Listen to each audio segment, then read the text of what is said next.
Pensons sur les routes. 28 décembre 1970, Vallée du Rhône, autoroute et nationale 7.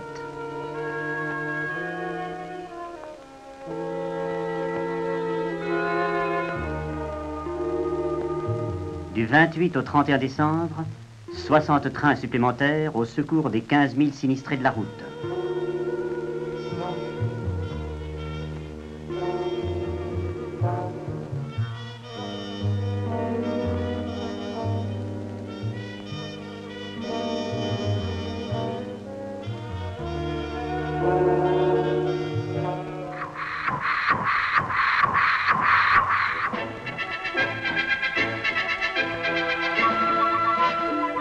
Nostalgie du passé?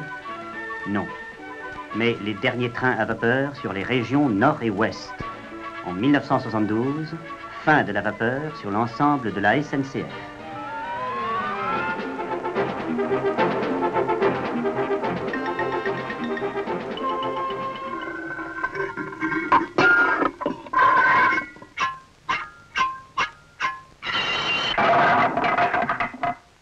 Le but de cette conférence est de vous indiquer comment nous comptons faire évoluer dans l'année qui vient, avec également le sens de l'évolution pour les toutes prochaines années, de notre service voyageurs grande ligne. Il y a tout d'abord un ensemble de 3 facteurs en matière de service voyageurs que nous souhaitons faire évoluer parallèlement. Ce sont les facteurs fréquence, les facteurs vitesse et les facteurs confort. Monsieur Gentil, directeur du mouvement, aux journalistes. Nouvelle relation mise en service. L'Aquitaine, train le plus rapide d'Europe. Paris-Bordeaux, 4 heures.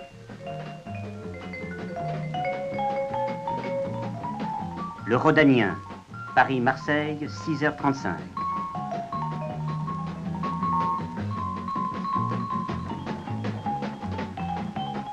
Le Kléber et le Stanislas, Paris-Nancy, 2h35, Paris-Strasbourg, 3h47.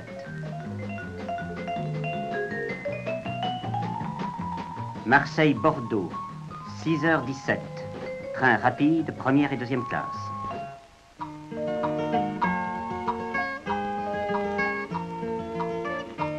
« 16 mai 1971, une émission en direct à bord d'un train, la plus longue jamais entreprise en France. 4 heures de parcours, 2h40 d'antenne, des variétés, un jeu télévisé, le journal parlé. Une réussite technique de la télévision, les immenses possibilités du chemin de fer.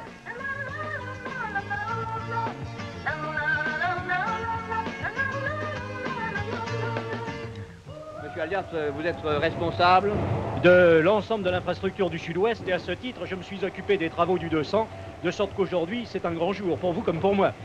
On battra le record? Mais certainement, il n'y a pas de raison.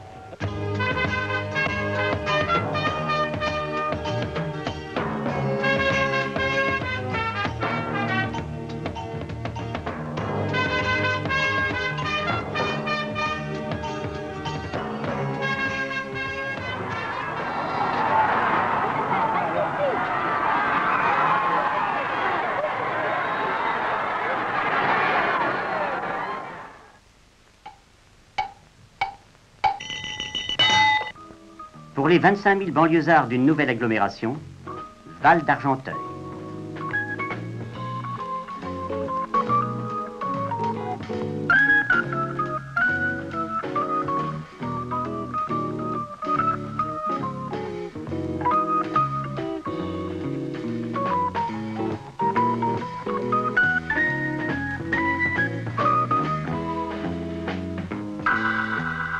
Pour les provinciaux du Cotentin, Cherbourg.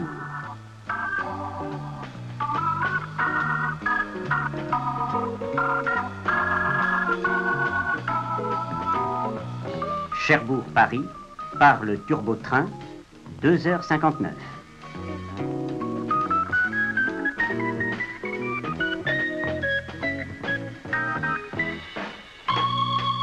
Pour les Parisiens, Montparnasse.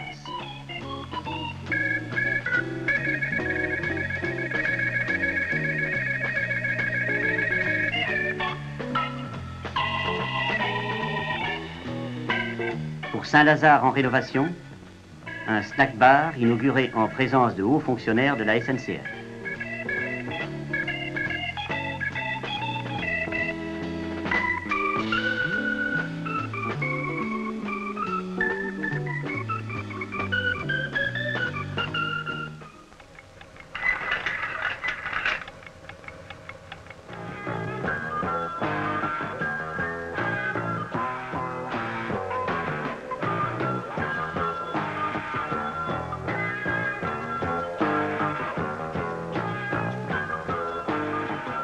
Paris-Austerlitz, un poste d'aiguillage type PRS.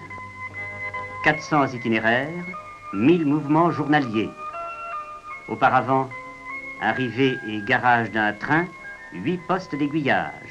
Désormais, un seul.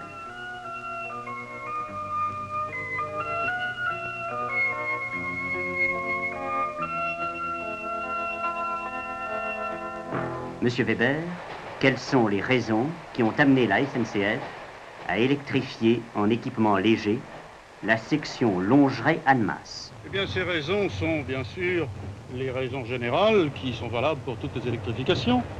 Mais dans le cas particulier, compte tenu de la technique que nous avons employée, c'est au fond la première réalisation d'une électrification particulièrement légère et économique qui permet d'étendre le champ de l'électrification à des lignes moyennes, donc de faire profiter des bénéfices de l'électrification davantage de lignes en France.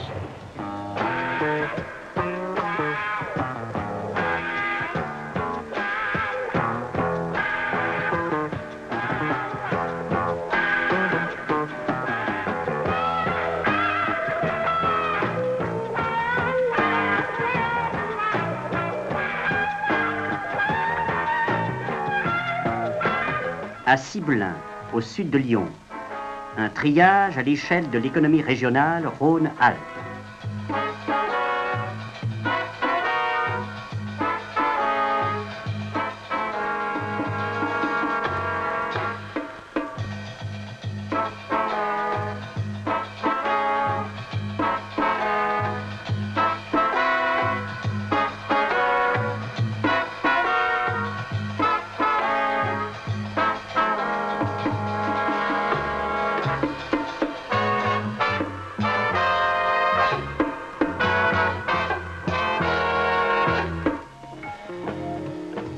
La gestion centralisée du trafic marchandises. 400 terminaux répartis sur la France, des millions d'informations acheminées sur le réseau de transmission de données, un ordinateur Univac 1108.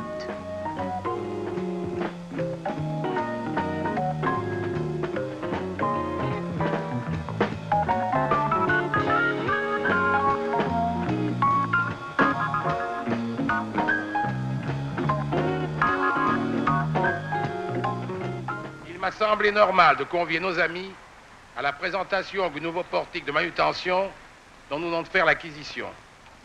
Le transporteur routier ne bénéficie d'aucun privilège et sa décision de s'adresser à Novatrans résulte uniquement des avantages d'ordre technique qu'il retire de nos services sur le plan de la rapidité, de la sécurité ou de la régularité. Après M. Renault, président de Novatrans, M. Ségala, président de la SNCF, puis M. Chamand, ministre des Transports.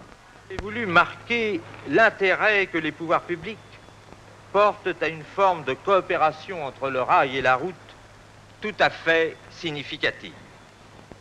Pour assurer le trafic des transcontainers, les chemins de fer européens ont installé, ou ils vont installer dans toutes les villes d'une certaine importance, des portiques de forte puissance de levage pour manutention de ces transcontainers. Or, il a été reconnu possible et souhaitable d'équiper ces portiques de pinces pour la préhension des smirements. La SNCF et les transporteurs routiers ont uni leurs efforts pour apporter à leurs clients le meilleur service au moindre coût, et de cela, les uns et les autres, je les remercie. 6000 chevaux sous courant monophasé 25 000 volts. Un degré d'automatisme poussé, destiné au rapide de la ligne Paris-Nancy-Strasbourg, La BB 15000, dernière née des locomotives modernes.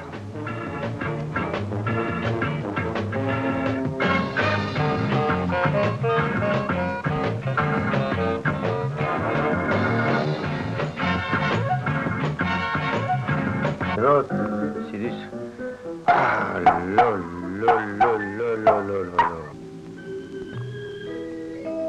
Pour aller plus vite dans les courbes, pour voyager sans fatigue, la correction d'insuffisance de dévers au stade des études et des essais.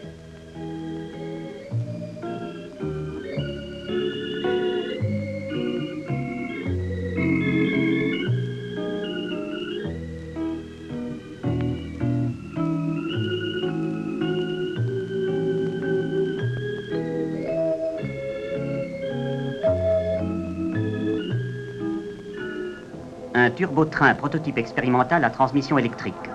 Objectif, 300 km/h.